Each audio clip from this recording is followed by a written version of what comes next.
या बातमीचे प्रस्तुतकर्ता आहे आंबे क्लिनिकल लॅबोरेटरी। वरुड शहरात अत्याधुनिक मशीनने सुसज्ज लॅब म्हणजेच आंबे क्लिनिकल लॅब। यांचा पत्ता आहे महात्मा फुले नगर, बंदे हॉस्पिटल समोर, वरुड। स्वतःच्या न्याय हक्कासाठी काही महिला वरुड तहसील कार्यालयासमोर उपोषणाला बसल्या आहेत। नेमकं काय विषय त्यांच्याकडून जाणून घेऊ। नुकतेच आता भाऊबीजसुद्धा जवळ येत आहे, परंतु आज अशा परिस्थितीत महिलांना उपोषणाला बसावं लागतात। नेमकं ताई उपोषणाला बसल्या, आपण काय विषय असेल तुमचा उपोषण बसण्याचा? आमचा विषय आहे यशस्वी मत्स्य व्यवसाय संस्था बारगाव आणि नागठाणा मत्स्य व्यवसाय सहकारी संस्था वरुड या दोन्ही मत्स्य व्यवसाय सरकारी संस्थेच्या बाबत जी बोगस कारभाराच्या विरोधात आम्ही बेमुदत आमरण उपोषण ठेवलेलं आहे। आणि आमची यामध्ये मागणी आहे, जी यशस्वी मत्स्य व्यवसाय बारगावची संस्था आहे आणि जी नागठाणाची वरुड येथील संस्था आहे, या दोन्ही संस्थावर कारवाई करणे, जे तेथील जे पात्रता नाही मच्छीमारांची ते तेथून काढणे आणि त्यांच्यावर कारवाई करणे आणि जे खरे पारंपरिक मासेमारी आहे, भुई आहे आणि ज्यांच्या गावातील ते डॅम आहे त्या लोकांना ते मिळावं, यासाठी आम्ही इथे बसलेलो आहोत। आपण पाहू शकता पारंपरिक व्यवसाय करणारे भोई समाज बांधव आहे। आज त्यांच्या पत्नींना आज इथे उपोषणाला बसावं लागत आहेत। आज त्यासुद्धा मासेमारी करत असतात।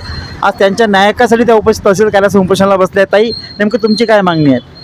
माझी मागणी एकच आहे का तुम्ही कायद्यानुसार धरण द्या आणि आमचा हक्क आम्हाला जो आम्ही एवढ्या वर्षापासून लढत आहोत तो तुम्ही आम्हाला द्या, जेणेकरून अशी वेळ उपोषणाला बसायची कोणावर आली नाही पाहिजे।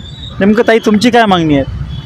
कारण की 10 वर्ष झाले आम्ही याच कोर्ट बांधून राहिलो, अमरावतीला जाऊन राहिलो, कारण की आम्हाला हे काही भेटत नाही, म्हणून आम्ही इथं उपोषणाला बसलो। आमचा न्याय भेटल्यावरच आम्ही उठून येतो।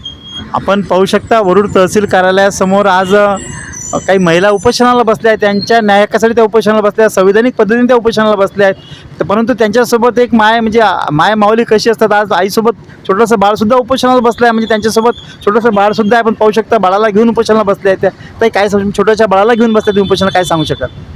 आमचा न्याय आम्हाला द्या। आम्ही आमचे मुलं बाळ घेऊन याच्यासाठी बसलो का आमचा हक्क आम्हाला मिळाला पाहिजे। एवढ्या वर्षापासून आम्ही कोर्टामध्ये जात आहे, इकडे तिकडे जात आहे, पण आमचा न्याय आम्हाला मिळत नाही आहे। पण आता आम्हाला आमचा हक्क मिळाला पाहिजे। आपण पाहू शकता वरुड तहसील कार्यालयासमोर सकाळपासून इथे महिला उपोषणाला बसल्या आहेत। नेमकं ताई तुमच्या मागण्या तुम्ही सांगितल्या, पण तुमचा पुढील वाटचाल काय? समजा प्रशासन तुमच्या मागण्या मंजूर नाही केल्या, तुमची वाटचाल काय पुढील? आज आम्ही खडका गावातील मी रुपाली नरेंद्र कुरवाडे, माझ्यासोबत विद्या शंकरराव कुरवाडे आणि वैशाली रवींद्र कुरवाडे, प्रतीक्षा अनिल कुरवाडे, आम्ही चौघीजणी आज मुलं बाळं घेऊन इथे बसलेलो आहोत।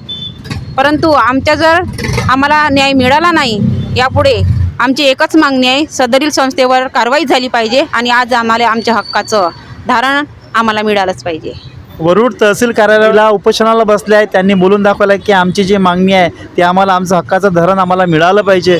त्यांनी जे तलावासंदर्भात जे त्यांची मागणी आहे संबंधित अधिकाऱ्यापर्यंत पाठवली आहे, परंतु प्रशासनाचे अधिकारीसुद्धा या उपोषण स्थळाला भेट देऊन गेले, परंतु काय तोडगा नाही, त्याचं पाहण्याची गरज आहे। पाहत राहा कॅमेरा निकुबावनीसह प्रवीण सागर, चुडामणी न्यूज पोर्टल।